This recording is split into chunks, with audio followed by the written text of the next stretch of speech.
Welcome to This Is My Architecture.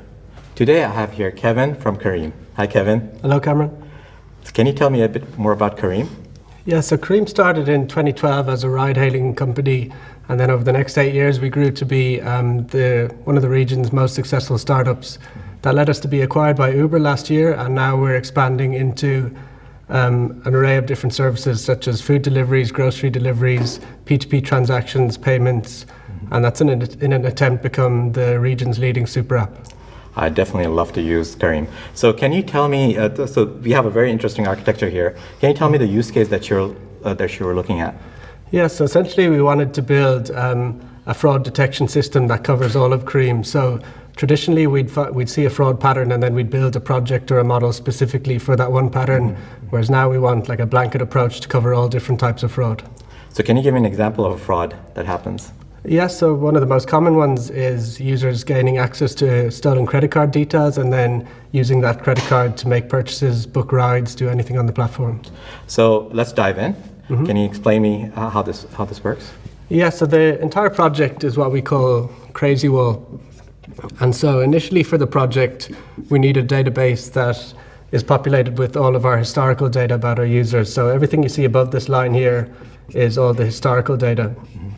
So we have our data warehouse hosted on S3, running on Hive, and we then have an EMR cluster that extracts all of the data, and it uses PySpark to run an ETL pipeline which extracts, transforms, and loads the data in the format that's needed by the Neptune database. And so at the moment, once we've done all that, we have a graph database that's a historical snapshot of all our users. That's great. So why a graph database? So the idea behind the project is to have a representation of the identity of all of our users. So graph is a perfect way to do that, where we have users as nodes and all of their data points on their profile as nodes as well. And then users who share different data points, they'll be represented as edges in the graph. So their data points like credit card details and those kind of things are all their edges. Yeah, exactly. So I know you have a few choices when you choose a graph database. Why Neptune?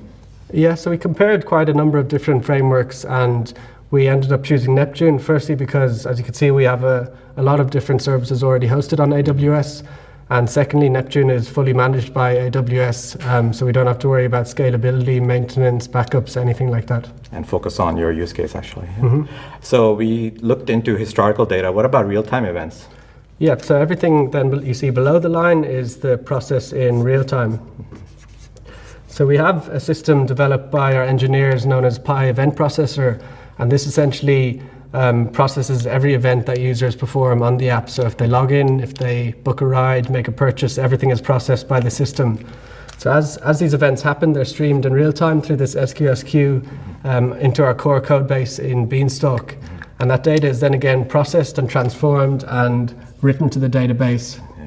And then once that ride happens, it triggers a second read as well. And this read is, again, our core code base extracting all the data about this user and their surrounding neighbors in the graph. Once we've extracted that data, we then have a simple set of rules that run in here to try to decide whether that action performed by the user is likely to be fraudulent or not. Okay, so what kind of accuracy are you getting from this rule-based setup? Yeah, so it's a very simple set of rules at the moment, but we're already hitting a precision of right about 90%. That's very impressive, yeah. Okay, and what do you do with the other 10%? So what happens once we make a classification whether a user is fraudulent or not, the decision is written to a database, and then that decision can go one of two ways. So we have another project that measures how valuable customers are to us. So if they're a high value customer, they're added to a queue in a ticketing system to be manually reviewed. So it requires some manual intervention to see if that user should be blocked or not. Otherwise, if they're a lower value user, they're just automatically blocked by the project. Because you don't want your high value customer to be blocked in an automated manner. Yeah, exactly. With 90% precision, we don't want to be having 10% false positives of genuine users. And what kind of scale are we talking about in terms of blocking? So to date, since we launched the project, we blocked about 35,000 users.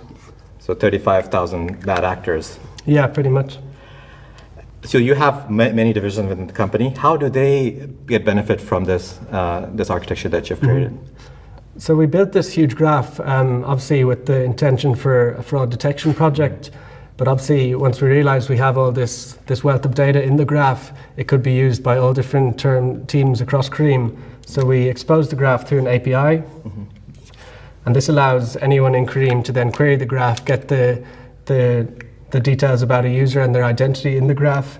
So this can be used by teams in Careem for downstream tasks, such as building different machine learning models that use this data.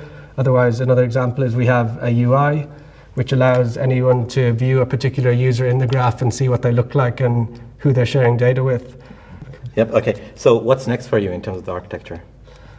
So, as I said, we have a very simple rule-based approach here, and the aim was always to add more intelligence to the system through the use of machine learning. Yeah. So what we're doing now for version 2 of the project is we're replacing our rules with Neptune ML. And this is a framework developed by Neptune which allows you to train deep learning models on the graph. So we're training a graph convolutional network on all the data and users in the graph.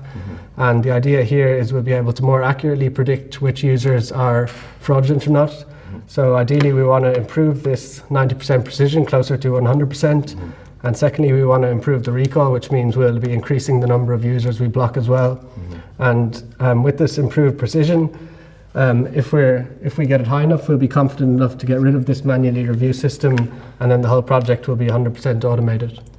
That would be a great benefit for your company.